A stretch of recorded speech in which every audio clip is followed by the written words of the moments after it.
This is Brad from Pro Wrestling Junkies, and today's guest hails from Buffalo, New York. Started training in 2011 under Danny Danger, and has worked for Pro Wrestling Rampage, Smash Wrestling, Empire State Wrestling, Progress. 2019, he worked 2 matches for Impact, and in 2018, worked a match for SmackDown Live versus Andrade. He's currently the Smash Wrestling Champion. He's held the ESW Heavyweight Championship, as well as the ESW Interstate Championship. Shared the ring with the likes of Walter, Joe Gacy, A.R. Fox, The Butcher and the Blade, Cole Radrick, Sami Callihan, and many more.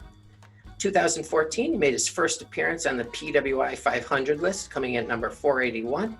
And on the 2020 list that was just released, he's moved up 134 spots to number 347.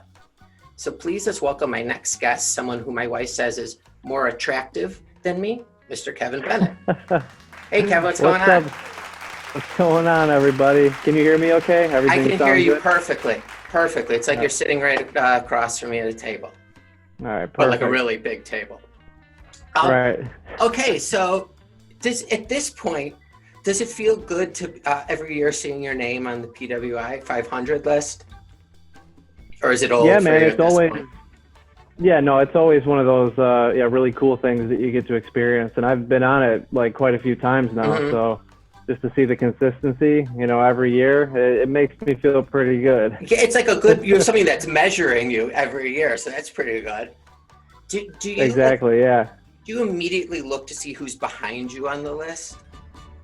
I mean, I think everybody kind of, does that in a way, like, just to see where everybody's at. I know everybody has their opinions about the list, but, deep down, everybody wants to know, like who is where on the list, Yeah. Well, yeah, of course, I always check it out.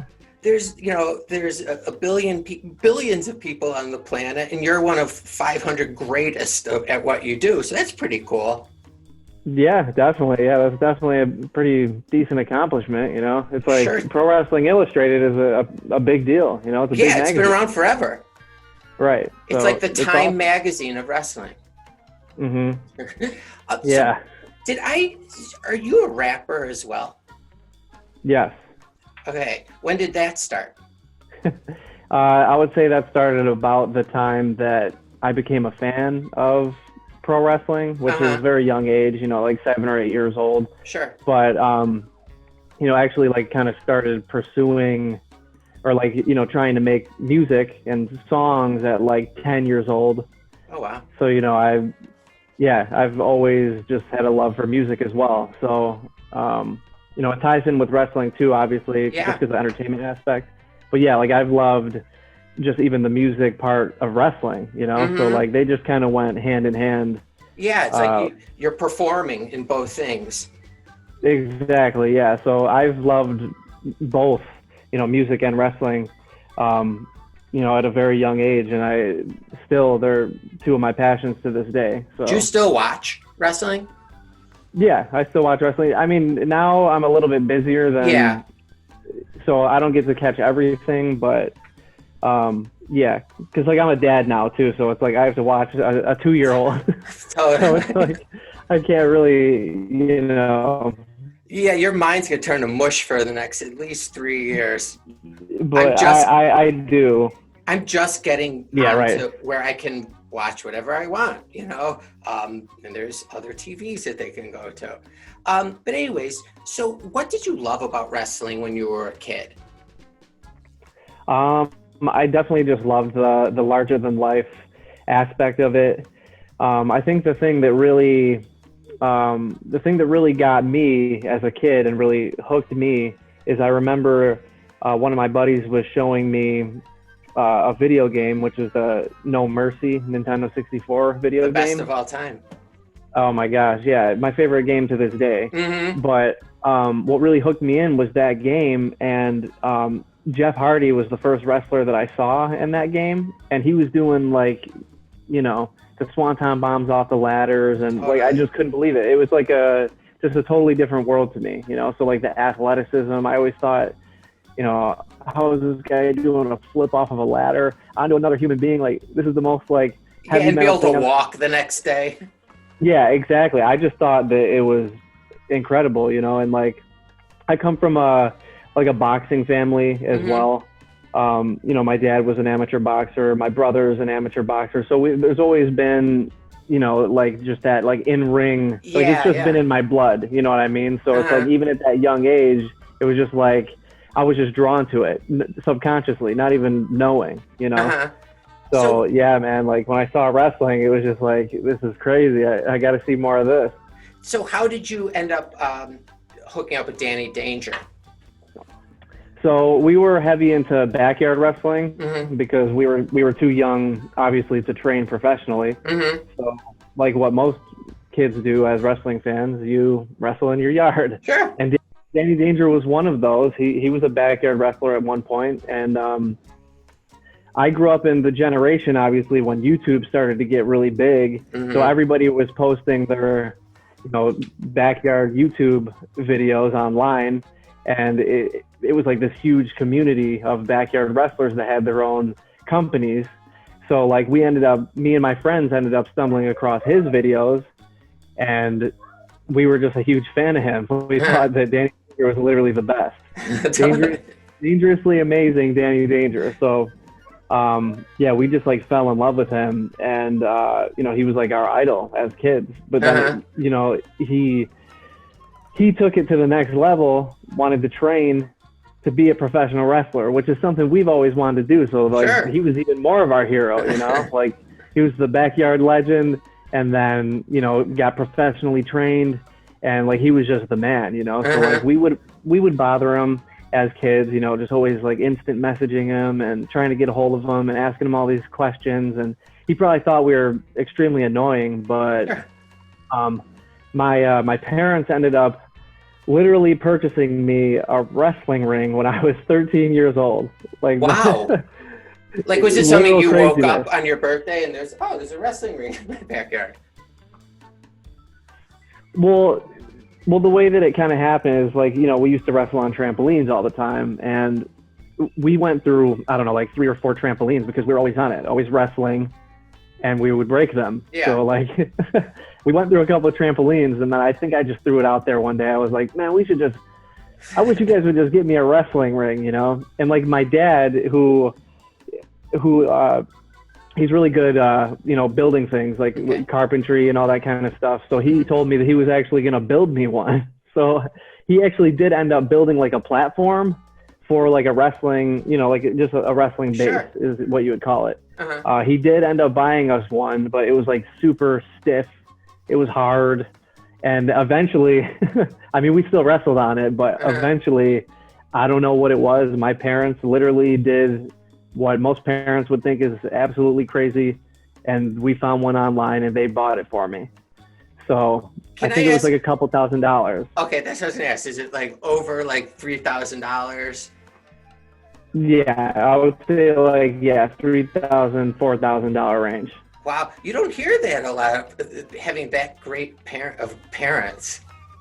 They must really love you. That's how I think. Yeah, they definitely knew that. I mean, it's crazy to say, though. It's like, you know, I was like 13, like 12 or 13 years old, telling them I want to be this when I'm older. Yeah. You know, you'd think that, you know, just like any set of parents would be like, all right, he'll probably grow out of this when he hits like 16 or something. You know? But yeah, like, no, they literally got me a wrestling ring because they must have known deep down that I was going to stick with it, which I did, you know. So when you came to your first day of training, you have backyard wrestling, you know, as part on your resume. Was there a huge difference from what you thought you knew coming in to train for the first time then? Oh yeah, big time. Because yeah, the first, like, we'll say training session that I had was actually in that ring that my parents bought me. Wow. And that was because Danny Danger, literally, you know, the saint that this man was or is, he actually drove up from Easton, Pennsylvania, and so he literally drove up like 5.5 hours, came up, showed me and a whole bunch of my friends the basics, you know. So like, wow, how much time did he give you? Kind of how we got started. What's that? Like when he drove up, how much time did he give you guys? Oh, he was with us all day. Wow. Okay, so then it Yeah, went he from was there there. all day, but he drove back the same day too. So Jeez. like that's a lot of driving and a lot of Yeah. work that he put in just to help us. So was he So tough? Was he tough on you, like when it was like one-on-one or in the yeah, gym? actually, because yeah, the way that he was trained was like his trainer was really, I don't know. I'd like to say he was kind of like a hard ass because it definitely translated over to him, and he was like, you know, you have to respect this business type of guy. You know, so Okay. like if you don't respect this business, you get the hell out type of thing. You know, and like Uh-huh. he scared us. I'm not gonna lie. He literally scared the shit out of us, and you know, made us really respect and appreciate every ounce of knowledge that we got from wrestling. Uh-huh. So yeah, it was crazy. It was like he was like the lieutenant. And so does he send you up? Does he say to you, listen, you're ready for your first match? Like, is there, like, are you just Yeah, waiting, like, for training for him to come one day say to you, I think you're ready to go? yeah. So he, I can't tell you how long that it took me for him to actually say like you were ready. I Uh-huh. knew that like he knew from the start, even like when he was showing us the basics and the roles and whatnot. I knew that he knew that I had something, you know, that I was just like, you know, it just came natural, I guess. So what he actually did, he helped me out a whole bunch. He literally wanted to be a tag team. So so we had Oh, our first wow. match in New Jersey. Yeah, and my first match ever was teaming up with him against two guys Did in New Jersey. did that take So, away a little of the pressure from like walking out to the ring by yourself for the first time? oh, I would say so. Yeah, definitely. Because yeah, I was 16 years old. That was my first ever match. How did you 16. feel physically after that? I was already, you know, like really used to all the bumps that I've been taking in the yard and stuff. So it wasn't anything like over the top. Mm-hmm. But I do remember their ring, specifically this organization that we did work for, Sure. their ring was one of the hardest rings that I've probably ever been in. And it was awful. It's like cement. Oh my God. It was brutal. Hey, let me ask you this. Is like cutting a promo or developing an entrance, is that part of your training or is that something you have to kind of do on your own? Um, yeah, I mean, I guess it depends on like where you go to train. For me, um, I mean, Danny was always really good at promos, so like he would always give me, you know, critiques on things and whatnot. But then when my training carried over, you know, to like with Empire State Wrestling Mhm. here, um, we didn't really do too many promos and like character work and things like that. Unfortunately, we Mhm. probably should have. Um, but yeah, I guess it just depends on where you go because there are a lot of places that, you know, really pump that into you with the whole character work and everything. I believe it's a necessity in wrestling. You really Sure, should, yeah. It just so you every, know. differentiates everybody. Hmm. So, all right, I'm going to skip ahead a little bit. So, you worked some matches for Impact and SmackDown. Yeah. What was it like in the locker room? Like, were you At with like Impact, the talent? Yeah. yeah. So I guess it's different when it comes to like being at an Impact show or WWE. They Mm-hmm. just operate a lot differently. Mm-hmm. As far as Impact, Impact was more, I guess, like just the independent wrestling type of vibe. Okay. Um, uh, Like, yeah, it's more so, well, at least from what I experienced, it was more like an independent show, you know, like something that I'm more used to, I guess. yeah. It wasn't as um, hammering on time kind of thing. But I also haven't really done like Impact, like those, their usual tapings. I Yeah, haven't yeah. like done any of their shows like that. Did you have to like adjust the way you wrestle, like specifically for the SmackDown live show and and Impact? Just being in the ring with your It's, opponent, is it different? SmackDown was a little bit different. Yeah, the way that they operate, they're much more strict. WWE is just so like, you got to do what we tell you type of thing, Yeah. you know? So that's why I think, you know, when everybody goes there, it's like, you know, like new talent, everybody's uptight, you know, everybody's just, you know, you don't want to do anything wrong. You don't want to step on any toes type of thing. But yeah, like literally even the in-ring work stuff, it's very precise because it's, you know, live national television. Yeah. Like everything's got to look good. It's TV programming. So, you know, and it's a crazy, like, what, $1 billion company. Like, Did you like the experience? It's crazy. So, like, was that a big deal for you when you found out? Oh, I loved it.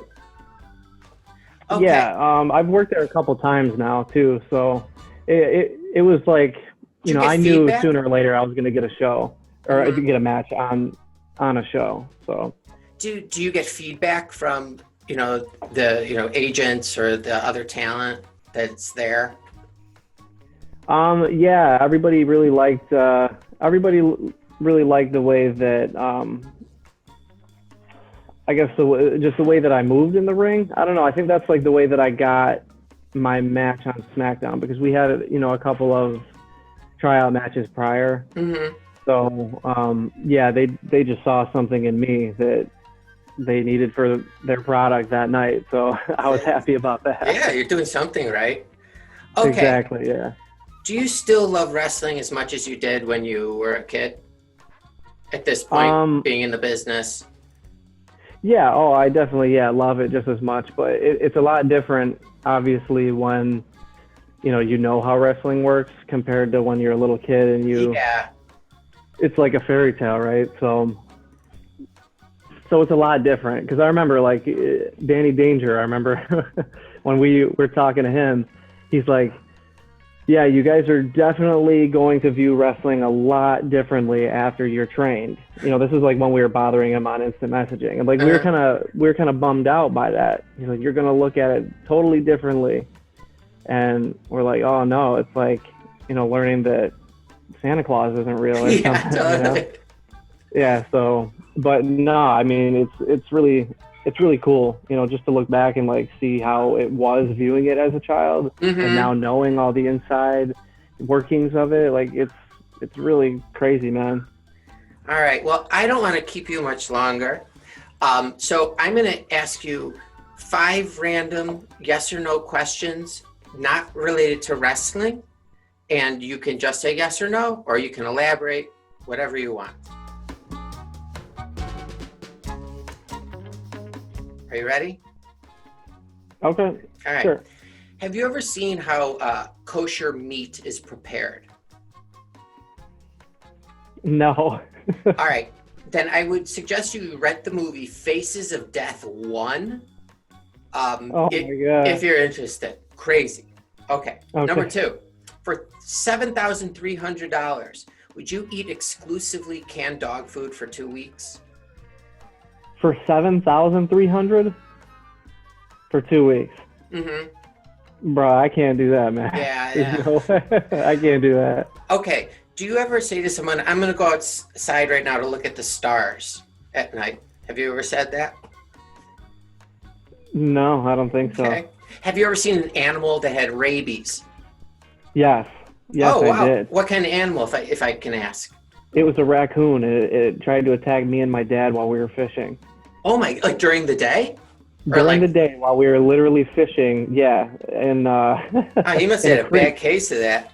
Oh my God, it was awful, and it was huge. It was like the size of a medium-sized dog. Oh my God, it was brutal. But yeah, it was missing an eye and everything. And it was like, it was. I'll never forget it ever. The missing eye leads to my final question. Have you ever driven with a blindfold on? No, but I've closed my eyes before and have someone else how long stare. I can go. Yeah, totally. All right, well, thank you so much for coming on. I really appreciate you giving me any of your time. So, and I'd, of course, love to have you again, because I have tons of other questions. Of course, and man. regular questions. Yeah, no problem. This was cool. All right, Kevin, I'm going to never show a picture of you to my wife ever again, and I can't watch your matches when she's in the house ever again. But I will keep tuning in and keep seeing where you're at. All right, man. I appreciate it. Take care. All right, you as well. You too.